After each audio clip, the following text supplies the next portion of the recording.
Hey, wrestling fans, my name is Brian Crazy. You're watching my brand, the Afro brand of wrestling and entertainment here on YouTube.com and the World Wide Web since 2010, providing with the wrestling news, reviews, rumors, insights that you're grown accustomed to. And you saw the title of this video. I am back with my TNA Impact Wrestling review for March 21st, 2013. It was live from Chicago, Illinois. It was taped last week, I should say, and it was a great show. The live crowd was really into it tonight. And we started off the night with Hulk Hogan, general manager of Impact Wrestling. He comes down and he brings out Magnus, Mojo, Kurt Angle, and Jeff Hardy. And he announces that there will be a number one contenders match between these four superstars for later in the night. And that will determine the new number one contender for the TNA's World Heavyweight title. Now, before that even takes place, we see Bully Ray in the first segment of the night. He runs down throughout the course of the night exactly every single step of the way of how the Aces and Eights were formed, how it was done, how he won over Sting, how he won over Hogan, how he won over Brooke. All these different steps along the way he goes over the last 9 months. And it was good. It really put the puzzle together for the casual viewer. Somebody like myself, or JC Styles, who watched the show on a weekly basis, we knew most of these things. And we were able to piece it together. It was like a puzzle. Every piece was coming together into lockdown just last week.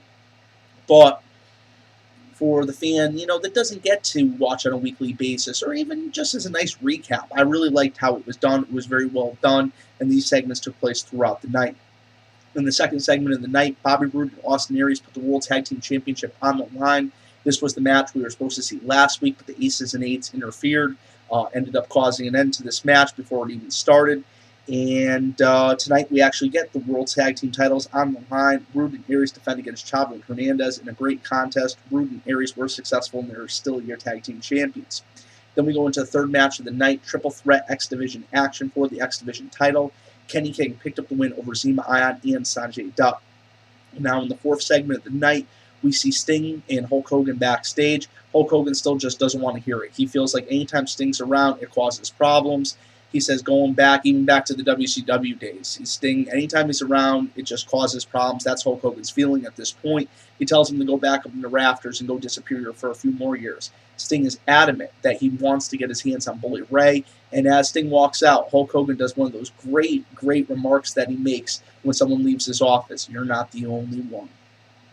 And in the fifth segment of the night, Brooke Hogan comes out and she ends up firing the Knockouts referee, Taryn Terrell, after Taryn Terrell got physically involved with Gail Kim not once but 2 times during matches. And right after she fires her, she brings her back as an active Knockouts competitor, and that allows her to wrestle whoever she wants, put her hands on whoever she wants, and her first thing is an official knockout as she goes right after Gail Kim, takes her down with a big spear. And then we see Bully Ray. He comes out and he starts just going right after Brooke Hogan. And she's like, how could you do this to me? I loved you. How could you do this to me? He holds up his wedding ring and says, until death do we part.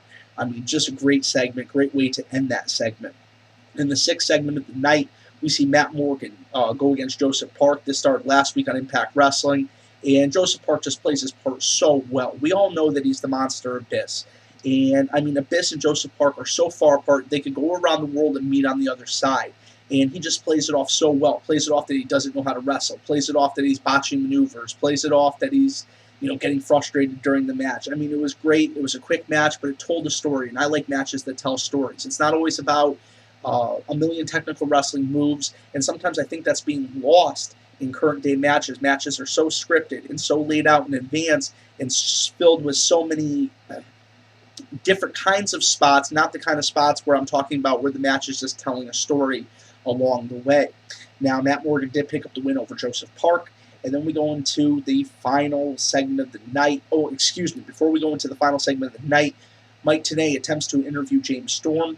Taz ends up interrupting during this segment and tries to offer AJ Styles membership in the Aces and Eights. He says he can be a prospect. Says he can hand out beers and do a bunch of other menial tasks. Then James Storm comes out. He wants answers from AJ Styles. AJ refuses to give answers and just walks away. I kind of like this new AJ. I kind of like that they're keeping this angle going for a few weeks. Why give it away right off the bat? I mean, why not build a little suspense? Why not build a story?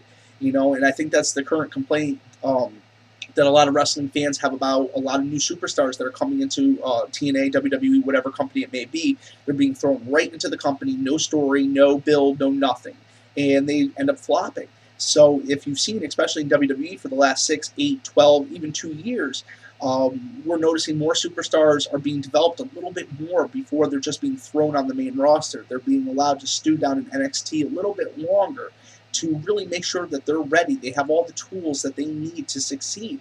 And I think TNA is starting to do a very similar thing with their Ohio Valley Wrestling, Danny Davis.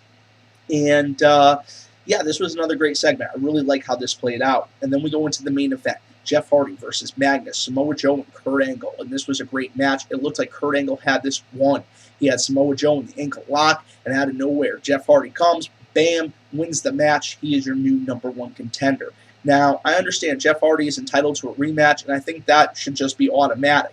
But for this match, I would have really liked to either see maybe Kurt Angle start to come back up into the main event scene, Samoa Joe, same thing, or maybe Magnus get the opportunity that he deserves. I mean, this guy is young, he's hungry, and he's getting to the point where he's ready.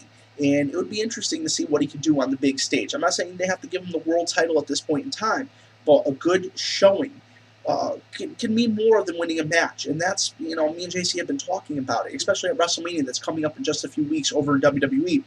You have Undertaker going against CM Punk. Now, a lot of people say, oh, CM Punk has to win to get over in this match. That's not true at all. The Undertaker can win. As long as CM Punk has a strong showing, he is going to win in the end. If people don't like him, if the fan doesn't like him, and then they see him have this incredible match, if he wins over just one person, then they won. Now, guys, I enjoyed Impact Wrestling. I want to know your guys' thoughts. I want to know your guys' feedback, and I want you to drop it below.